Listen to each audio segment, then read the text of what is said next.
Isn't that why we formed the Justice League? To do what's right. Protecting the monsters. Look who you're standing with. Everyone has to make their own choice about this. Oh, so now he's God. From what I've heard, most of the magical heroes feel the same way. Superman, you've had an unfathomable loss. You need time to process Let it out. Let yourself fall apart.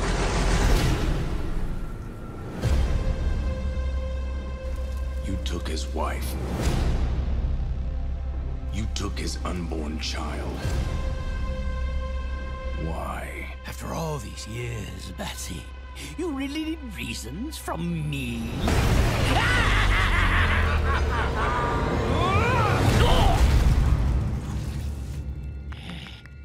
Now that's a bench line. What happened to Metropolis can never be allowed to occur again. I won't be held back by ideals that don't protect the innocent. You'll throw away everything the Justice League stands for.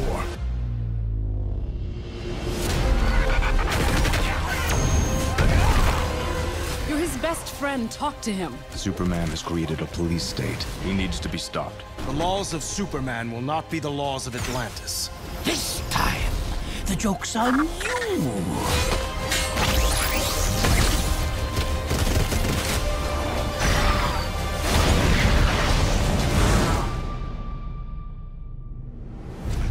Redeem you.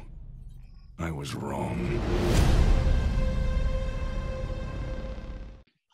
Welcome to an all-new episode of GVN Interview. Today, I have a very special guest, one of the nicest people, and also one of our first few interviews when we first started GVN a few years ago, Mr. Ernie Altbacker. How you doing?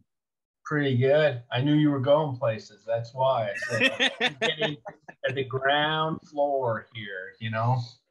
Absolutely. I am a huge fan. If you guys don't know Ernie Altbacker, as you can see right behind him, some of the projects that he has worked on. And he also just wrote the Injustice animated movie for DC that just came out. And we can start there, Ernie. My first question, I want to start off with this because everything else is going to be fun. So I want to just start off with this. Okay. What would you say to people who had very high expectations of, let me not even say expectations, they had high wants for this Injustice animated movie? What would you say to those people who were expecting you to jam-pack so many different comic issues into one small animated movie? Well, I mean, look, I wish that the job had come down through HBO Max or, you know, the people that actually do the television, right?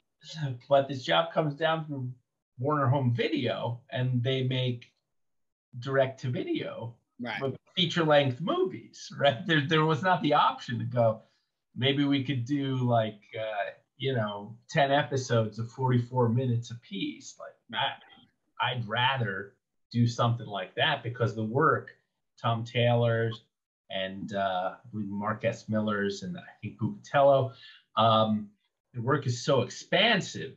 I mean, it's about like a foot and a half of material to look through.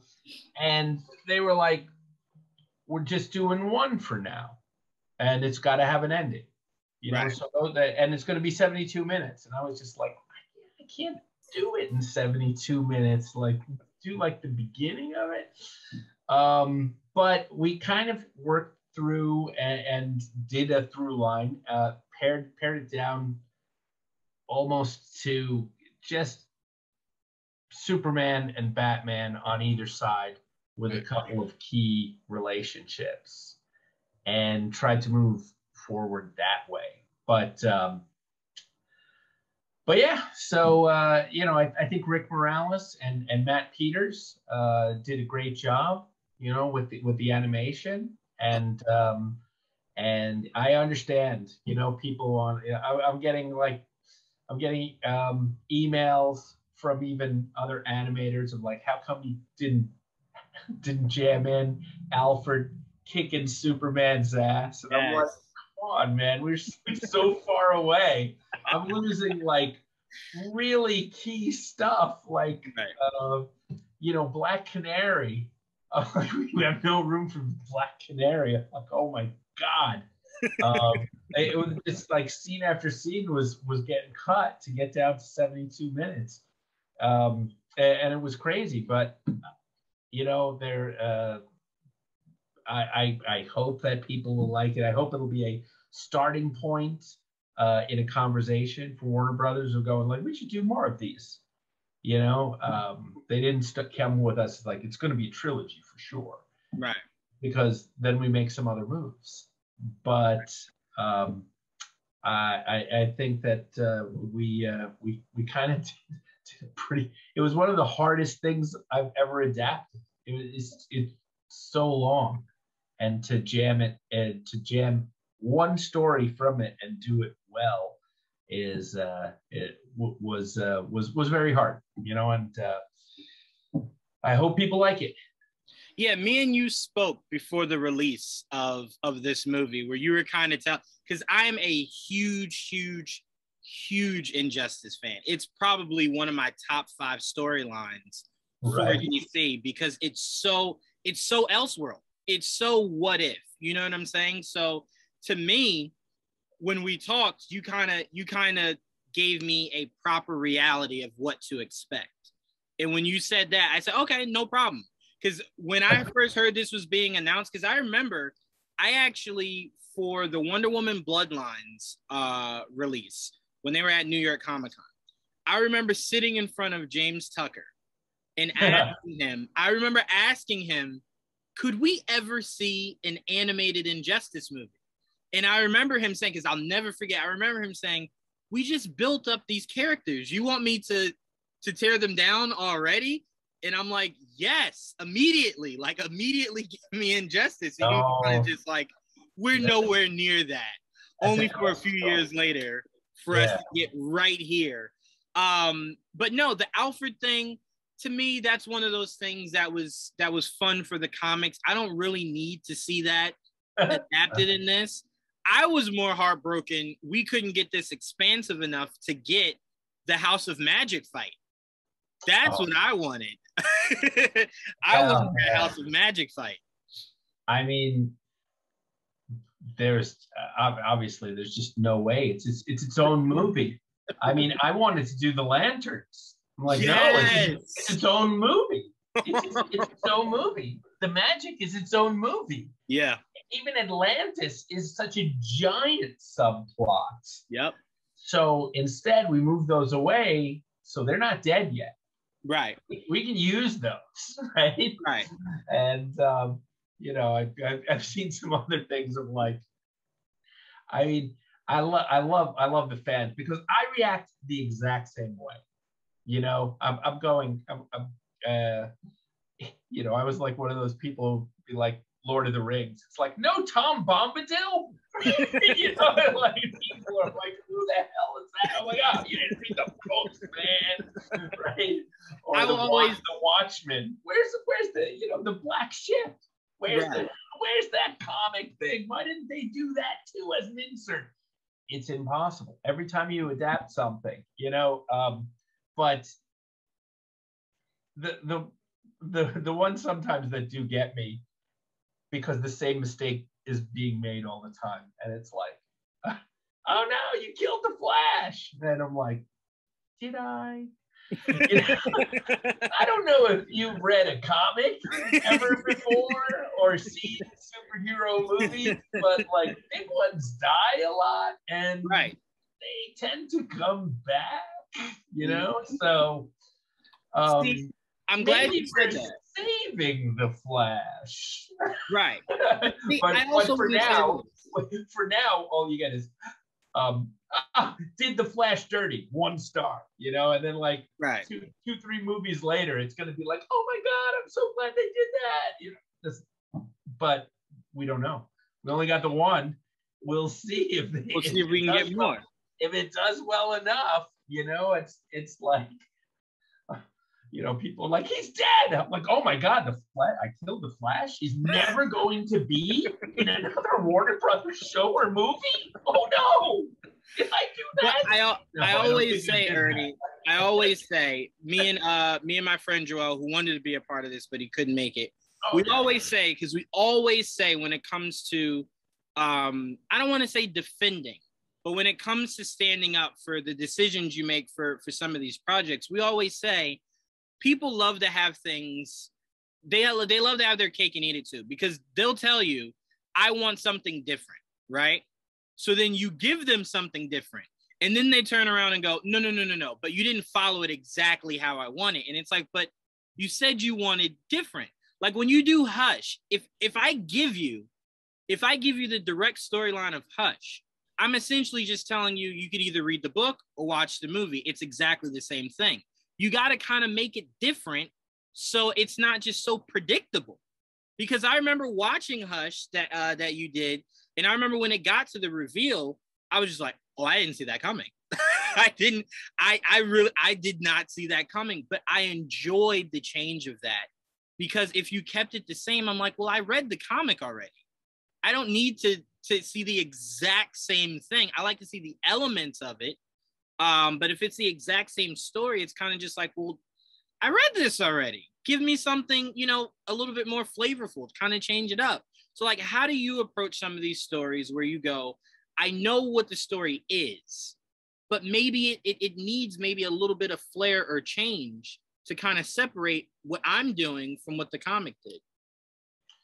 Well, yeah, I guess there's like different types of adaptation. I mean, ours usually in the adaptation, it's like one of necessity. It's going to be smaller, for sure. There's not even enough time to do. I did Teen Titans and Judas Contract. That's only 5 issues, really. It's like 4, and one of them's a double issue, right? So let's say it's 5 issues, but I think it clocked in at 80 or 82 minutes, and that was not taking an entire one about Deathstroke's origin. That was an entire book, right? It's like, but it cut so cleanly out of it into our little movie and James Tucker's storyline, which was different, right? We had Damian. There was no Damian at that point, right? We already had Nightwing, but that was his origin, really, in the comics. So, yeah, I go back and forth too as a fan. I couldn't believe with The Watchmen. I was like, man, I want that thing frame for frame. And then I got it frame for frame, and I was like, man, I kind of knew the entire story. But I did not go like some people.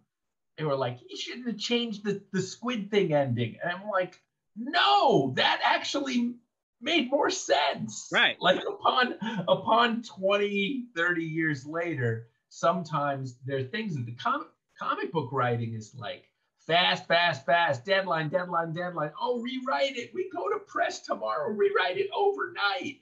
Mistakes are made, right? So when people are like, don't change the comic, every comic writer would go, no, I'd really love to change these mistakes and fill these plot holes that all of us missed because we were rushing so fast, right? And we rush in a different way, sometimes doing the movies, but we want to get the essence of it.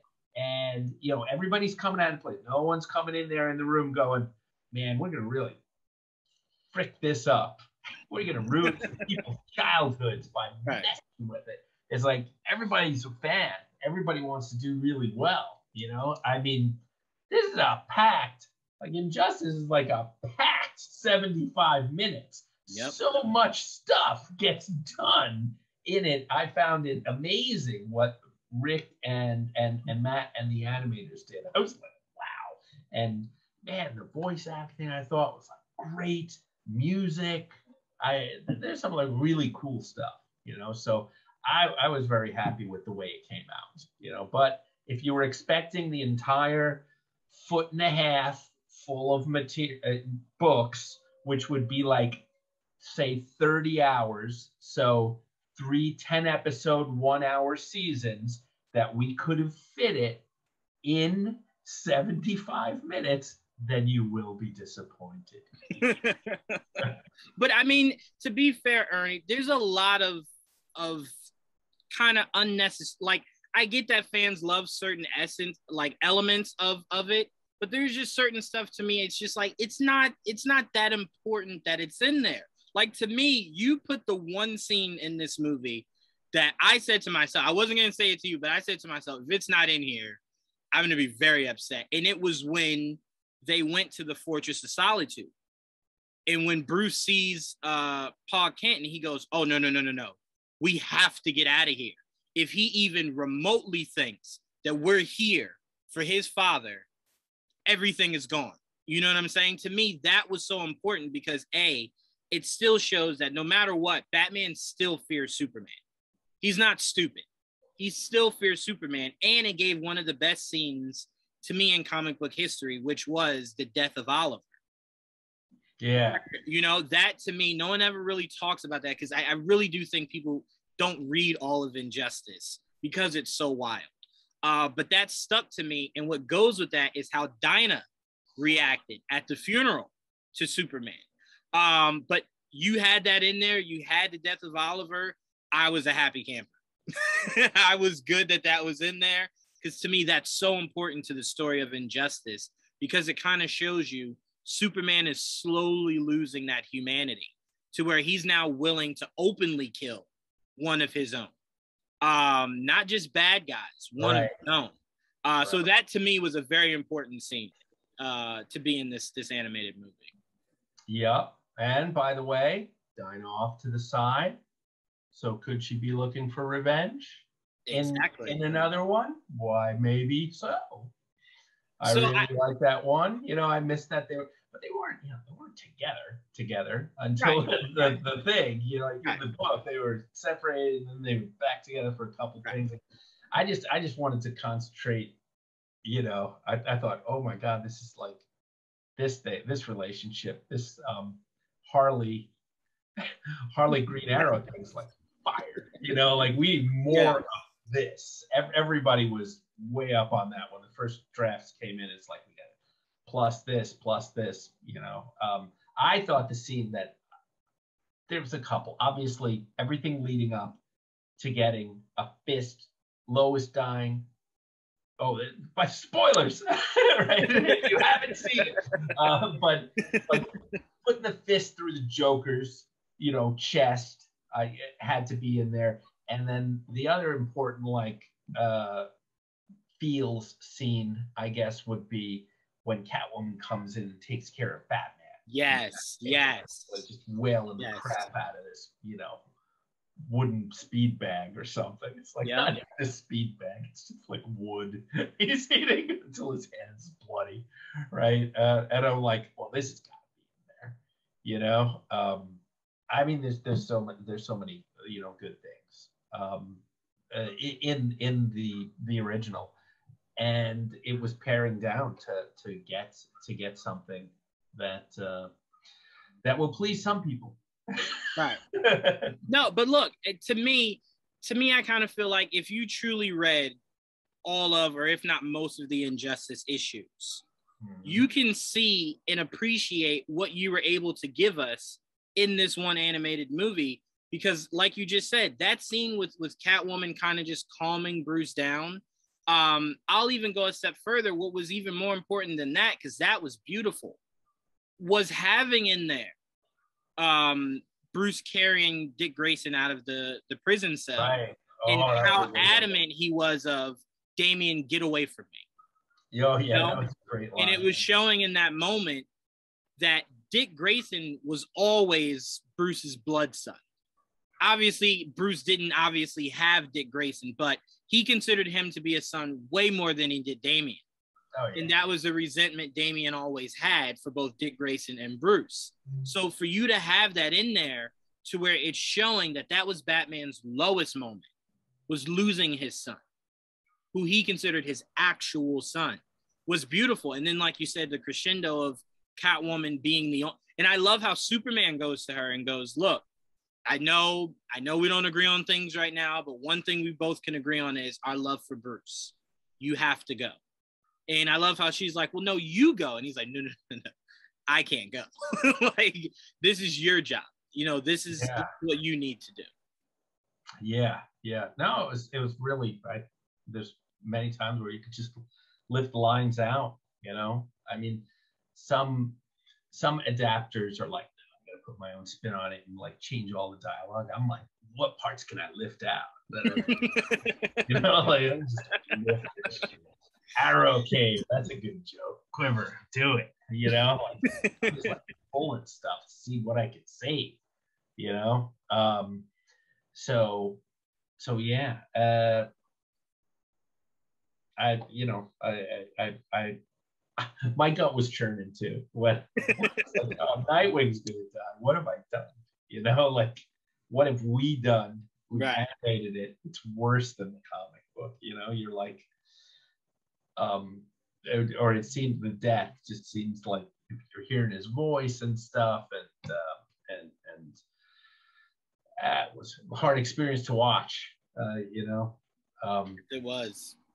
But I hope it's hard in a good way, not bad. No, it's really hard in a good way, because it's one of those things where it's like he is one of those pure characters, like a Spider-Man, like a Barry Allen, that's just so pure.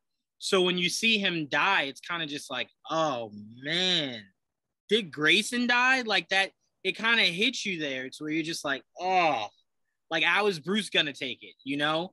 And that's to me the standout shot in that sequence in the comics is Bruce's face when he turns around and he sees that Dick Grayson is dead. Like, you don't see that. Yeah. Like where he's like horrified. You know, it's usually emotionless mask. It was really good choice. You know, and then I mean, having read through all of the stuff, and since we don't know, like, this might be it. This might be the only 75 minutes of Injustice film. I was like, I've always wanted to get Plastic Man into one of these. And they can never, you know, the Justice League is so big and they consume parts of it and stuff. So I'm like, no, we need him. We need him for a part. Like, he has to break in, right? Right. And since we said, let's say, move Barry off, it's like we can get another very underserved character in here, Mr. Terrific. Yep. Right? So, I mean, I really wanted to do, have those two characters play a key role in this, you know? So, because sometimes a lot of these, you know, they devolve into, well, here comes Superman and Batman and everybody else. In this one, they're against each other. So while the Superman side is Superman and Wonder Woman, everybody else, right? They're still following the same game plan. It's like Batman really like needs his allies. He's down to nothing. Nothing, right? Yeah. So and against, you know, Superman, which is a tough get any day of the week. And now he's just gone off the deep end. So it's even tougher. Yeah. And I will say to everyone out there, just keep an open mind, because if you guys support this in the right way, we have the Lantern Corps fight that me and Ernie are huge fans of from the series. The possible House of Magic. There was a huge Themyscira fight where it was Superman versus literally the gods. So there's a billion more there's a billion more stories left for Ernie to tell if you guys properly support this. It's very expansive. It's the series. You know, I gotta say, I mean, there's one thing. In my younger days, I liked free stuff too. Okay, but the purported fans who love this stuff, and then they take it, you know, they steal it off of some of these sites, right? That after it, you know, as it's leaked, and then you never get like the glowing review. You never get like there's 100 things of like, this thing is so great. It's always the cranks. So now they're supposed to be fans of this. They steal it, then they trash it, you know, adding to the downward pressure. They might have the self-fulfilling prophecy of then there's no more. You know what? Because you trashed it. You fucked it up. Yep. All right. So thanks a lot. Yeah, no, you are absolutely right. And first of all, before I even go any further, guys, buy this. Buy this. It's worth it. Buy it. But no, you're absolutely right. We see this, and this is why I always say DC and Star Wars fans are probably the most toxic fan bases. Oh no, really? For 100%. You know them all, right? 100%. Those two are so high. And I say this, Ernie, because you get DC fans that say every day, I'm tired of Superman, I'm tired of Batman, I want other characters, right? So then you get a Birds of Prey movie, they don't support it. You get the first Suicide Squad movie, they don't support it. You get these other characters, they don't support them. So then it forces Warner Brothers to go, well, I need to go with what sells money, you know, what makes money.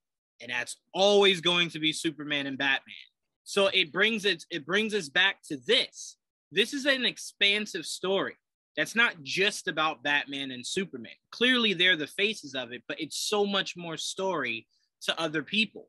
So to me, it's like, well, if you don't support this, do you really think Warner Entertainment is going to sit back and go, well, let's give them more different stuff. Maybe they'll like something. No, they're going to go, all right, Ernie, here's Batman animated movie number 956. Write it. We're going to put that out, get back on the right track, and then build from there. You know, and I feel like it kind of cages you, because as much as I know you probably love writing for Batman, there's probably a million characters you would like to have fun with and write for. But if people don't support it, it's kind of just like, well, we got to go with what works. And they love the Batman stuff, so we'll do another one of that. Well, I think everybody listens to this hardcore and smaller section of the fandom that's really loud, right? Okay, and they're, you know, they have their they say what you talk about, but so you got to remember, like a big company like Warner Brothers, there's like, what's safe, right? So I mean, obviously Batman and Superman are safe, but right. The creative people, you know, like your James Tuckers and the people running it now, they're always like, well, how can I get in a character that I want, and then maybe get a groundswell so that Warner Brothers will go, we'll do a film with it, right? Mm-hmm. Such was the case in my first one, which is Justice League Dark, right? Right. I really love the way that thing turned out, right? But there's like a bunch of people that go, oh, Batman was on the cover, but he wasn't the lead. You know, he's kind of a co-lead, right? I just thought, oh man. I mean, at that point, you don't know. I might be only writing one, right? So do I want Batman in it? Hell yeah, I want to write Batman. World's greatest detective, world's greatest magical detective together. Oh yes, please, right? But you know, that was one of the things where it's like, now Constantine gets in a little bit more, right? And like in Justice League Dark Apocalypse War, right? But if he never got in, he wouldn't be that big in Apocalypse War, right? Swamp Thing's made a couple cameos in those movies too. It's like everybody's hoping to get a Swamp Thing movie, right? You don't get an Aquaman movie without him being in the team first for a couple times. Same thing with Teen Titans. It was Justice League versus the Teen Titans. It's really a backdoor Teen Titans origin thing. Right. Then you get Teen Titans Judas Contract, which is just about them. You know, and now I think you're going to get Teen Titans movies in addition to Batman, Superman, and now Wonder Woman, right? Mm-hmm. But yeah, you know, I mean, the best way to get more of the stuff that you love is to kind of support it. And they're doing such great stuff now. There's going to be a ton of stuff that I, as a fan, want to watch on HBO Max. You know, superhero show. I mean, I'm watching Titans. I'm watching the Doom Patrol. You know, I like geek out with the best of them. I like it. So then I get to do it on this other track, you know, and I'm glad that I add to it in some little way. Yeah. No, I mean, and to me, I'm like, I want more Green Lantern animated movies just about the Green Lanterns, Flash, Aquaman, Hawkman. I don't know why Hawkman is such a forgotten son for DC, but I want more Hawkman. You know, I'm hoping this Black Adam movie is a backdoor to more Hawkman. Because he's such a forgotten son. And, you know, my generation grew up on Justice League Unlimited, and we got Hawkgirl, you know, and I love that. I wouldn't mind a movie just about her. But I want more of them. I want more of them.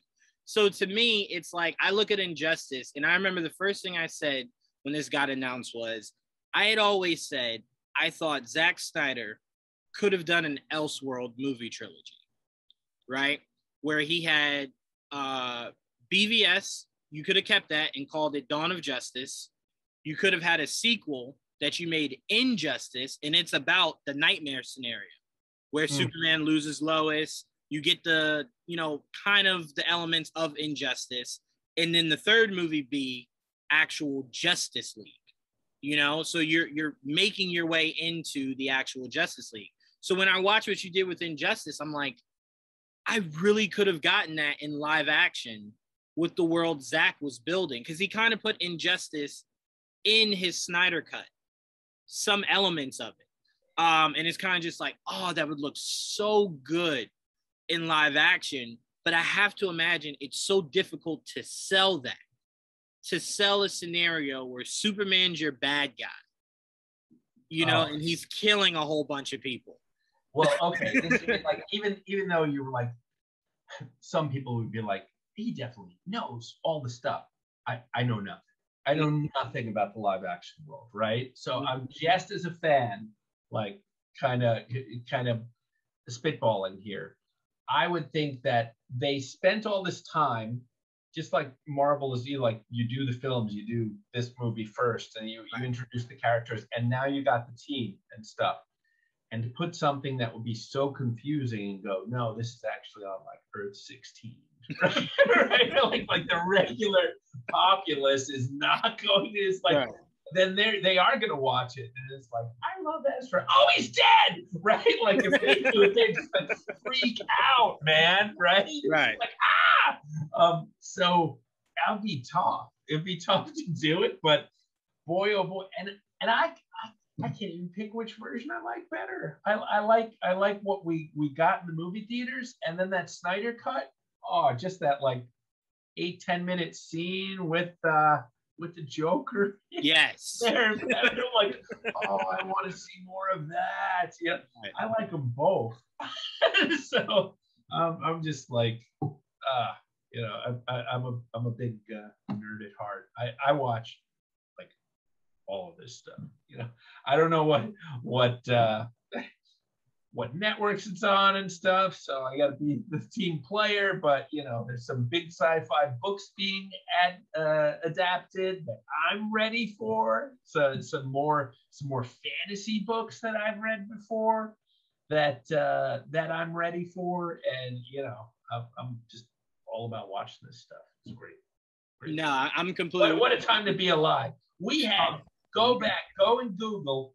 I mean, people are like, the animation isn't so good on these. I'm like, are you kidding me? They're beautiful. Go back and look at some Filmation Green Lantern. That's what we had. You know, you go look at that, and you're complaining about this. Spoiled rotten. That's what you kids are. No, we are. I can promise you that we are 100% spoiled rotten. But I don't want to keep you too much. I kid. I got two more questions for you. My first one is, what are some of the characters that you would like to adapt, whether it be in their own solo or in more team aspects? What are some of the characters you would really like to sink your teeth in that you've only got to kind of a little bit play with?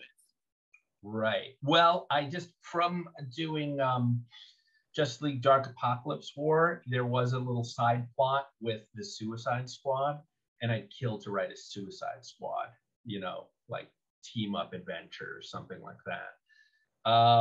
And then, you know, I think like it's tough. I know a lot of people pick like the big three, that these are their favorites, right? And of course, you're like Batman, Superman, or Wonder Woman, Flash, right? But boy, I really like Constantine. I think he's my favorite. And like, so Constantine doing a true Justice League Dark with just the odd and weird characters, like a nightmare nurse and stuff like that, and Swamp Thing as a person like part of the team the entire time. Oh, I'd love to do that. I mean, that's more demonic, less so superhero. Etrigan would be in it? Huh? Etrigan would be in it? Oh yeah, Etrigan. Okay. Love me some Etrigan. Yeah, since then. Although you see what we did in the movie is like, I can't do the rhyming. I don't do very well. I'd say my rhyming is middling at best in the first one, and it was so hard.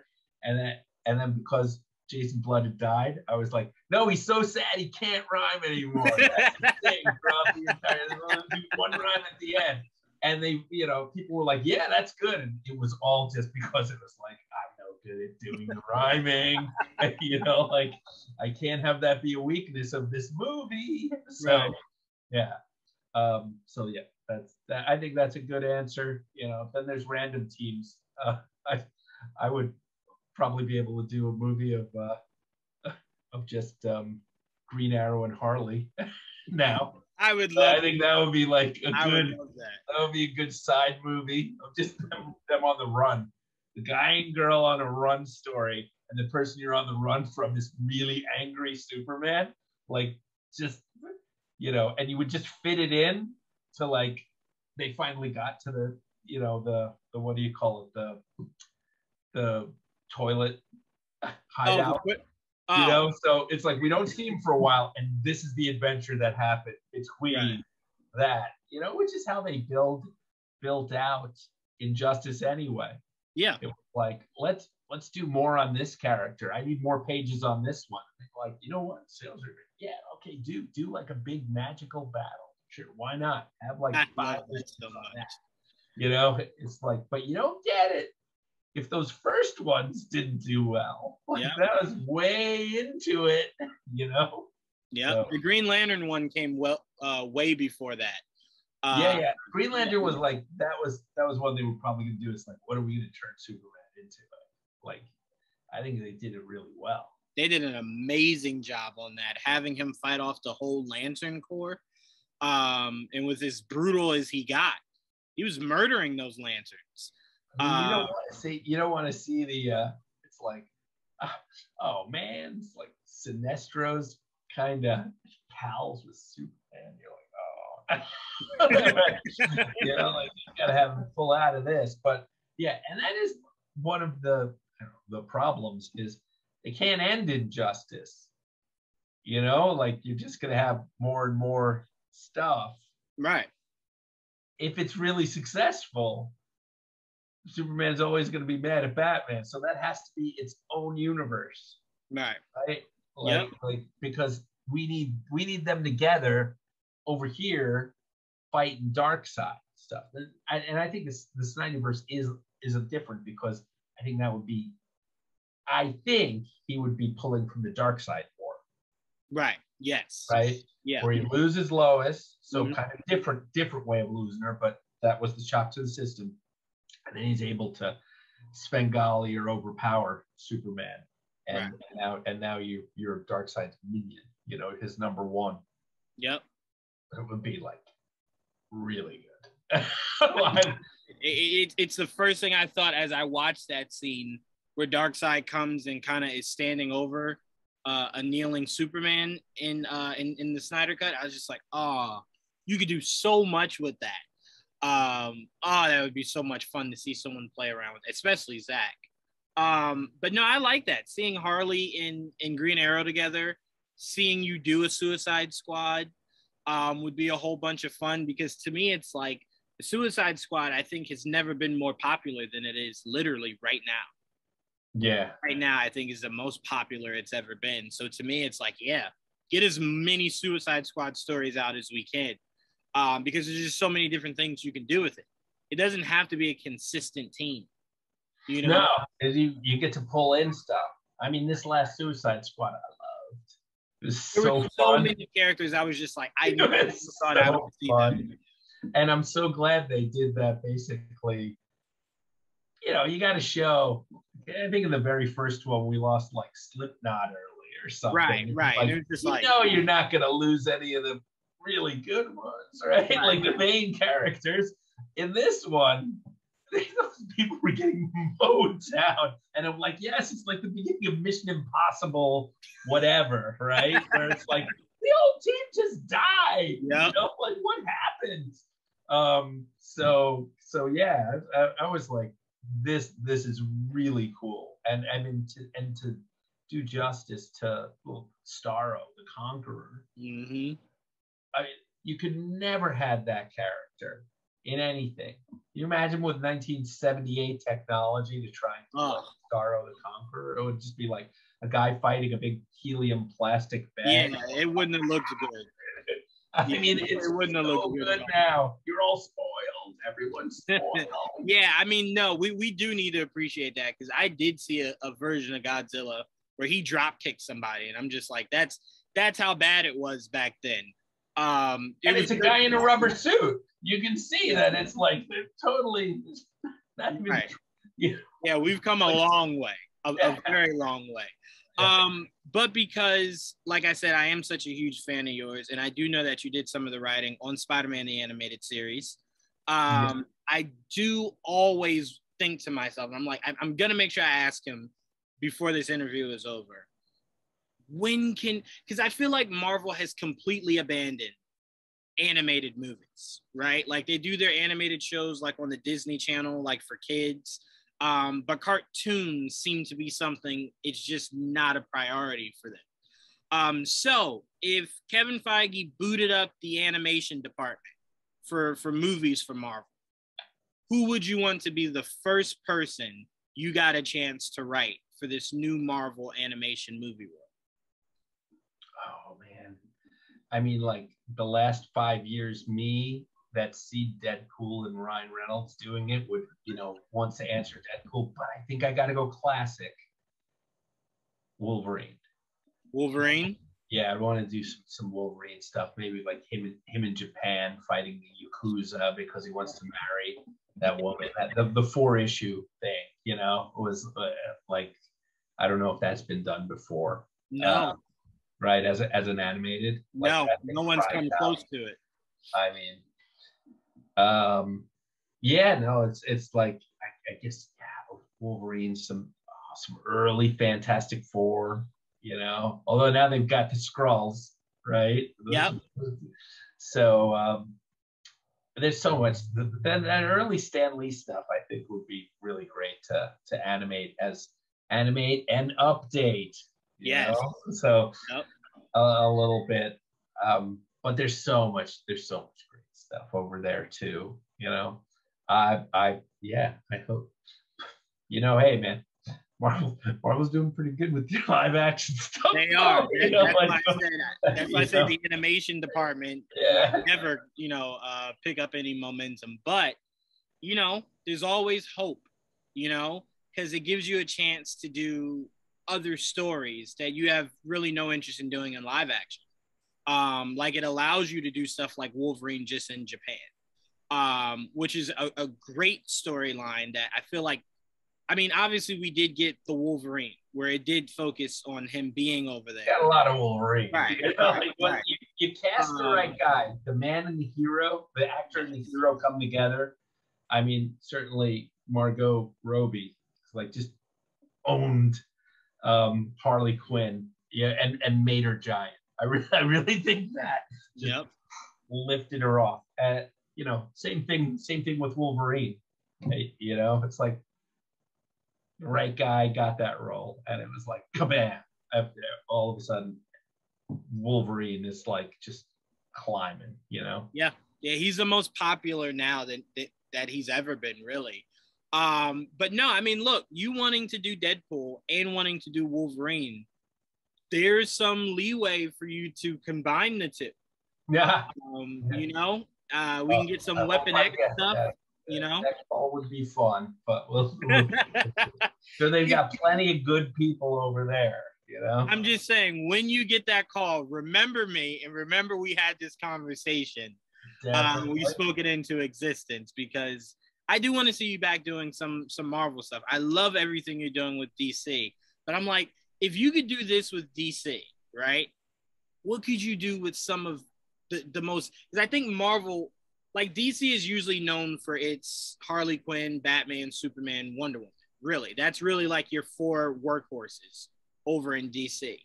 Marvel, on the other hand, they work in reverse. Today, their most popular are the characters no one really cared about in the 90s.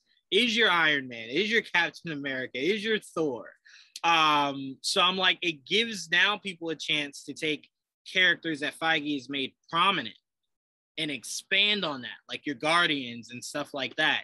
So I'm like, to see you come over to Marvel and take characters that you could make an argument 10, 15 years ago no one really cared about, and just to see you take that and make it even more original. Because look, no one would be able to complain about anything you did for Marvel, because Feige doesn't follow the comics in the MCU.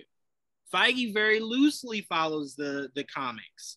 And no one complains about that. Everyone's just like, who cares? Whatever. You know, I love the movies. Who cares? So to me, it's kind of just like, well, you don't have to follow the comic books to a T. That has to be boring as a writer. Because it's like, well, what do we need you for if you're coming in here and giving me word for word what the book gave me and nothing is different? I can just have someone adapt it from the book to movie and then just put it out that way. You know what I'm saying? I mean, like, look, some people would love that because you get a voice, you know, or whatever,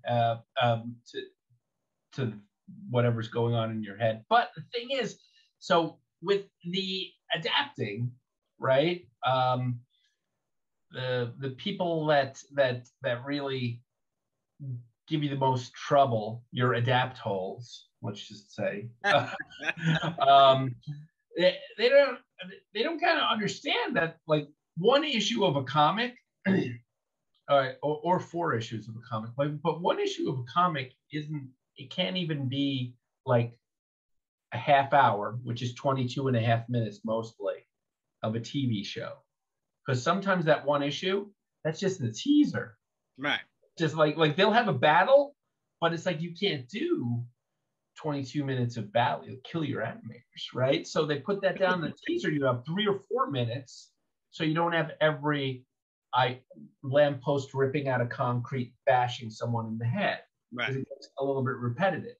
For some reason, paging, reading the book on your stomach, you're like, I could do another 100 pages of this, right? But you wouldn't be able to watching it on, in TV. It becomes like fight porn. You know? That's exactly like when people are like, the end of that movie was just a half-hour fight. You know, like mostly it's not liked. You know, those aren't the great movies, right? Right. So you got to do something a little bit different. So if you and remember, those people writing the comics, speed. I'm writing 4 of these a month or whatever. In the old days, like Stan Lee was writing 15, 20 comics a month, right? and I mean, he's writing them in the Marvel way, which is a little bit different. He would just say, this is what happens on this page. And it's like, go to it, Steve Ditko and Kirby, you know, so he had good people and the results were awesome. But they're not writing comics to where like, all right, I got these like 4 comics here. And the first one's going to be my first act. And then the middle 2 is going to be my second act, which is larger. And then the last one is going to be my finale act, my third act, right?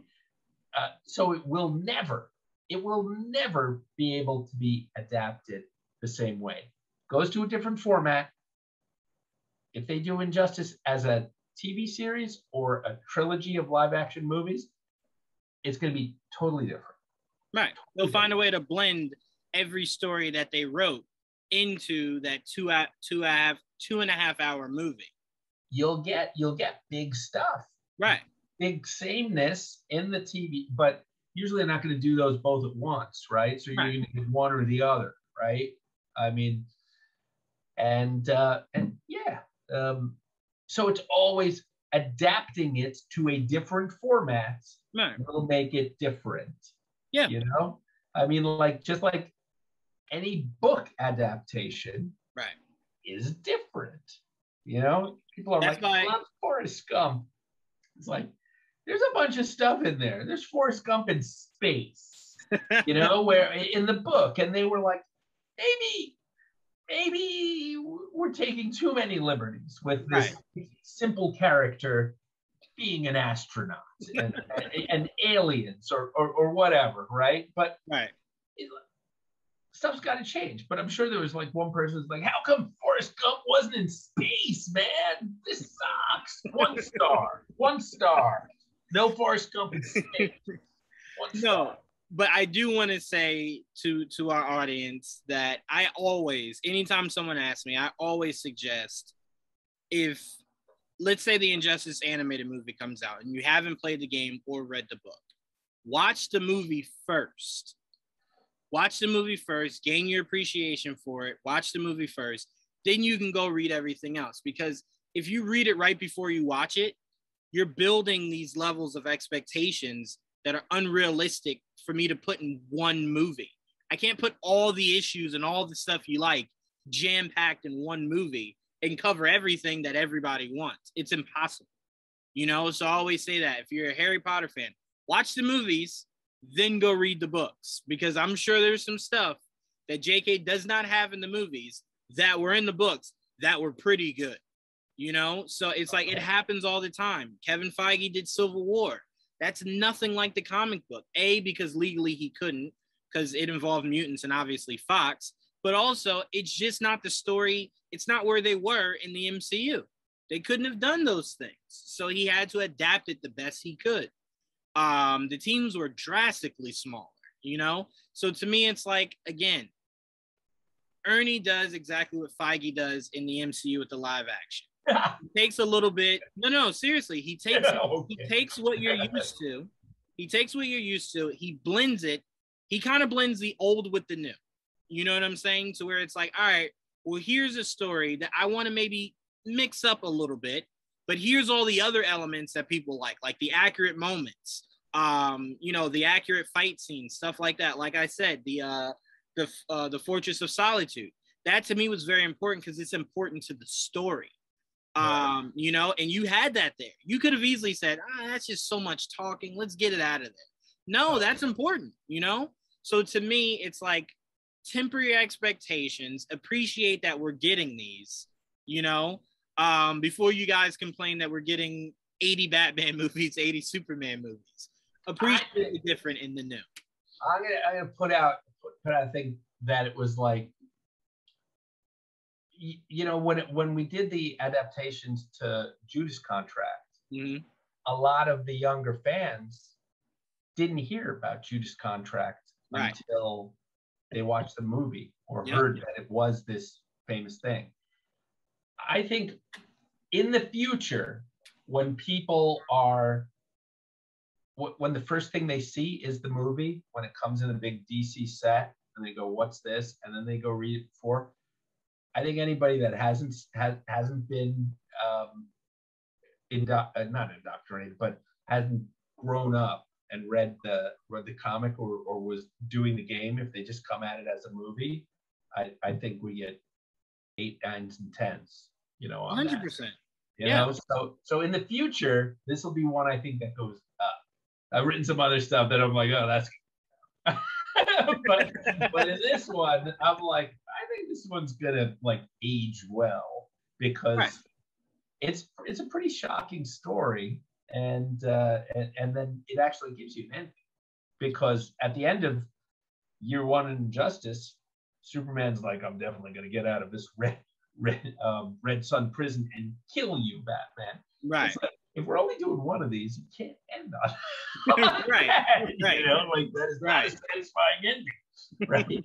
But I'm hoping that they go, yeah, we need more of these. you know. So I just say go out there and support it, and if you like it, we'll get more of them. Absolutely. So Injustice out now. You can find it literally anywhere. So I don't want to hear, I didn't know where to, you can go to your local store, Walgreens, Walmart, Target, buy the DVD. It's on any of your marketplaces where you buy movies. Go buy it, rent it, either one of those two. That's your only options. Buy it or rent it. That's it. No other options.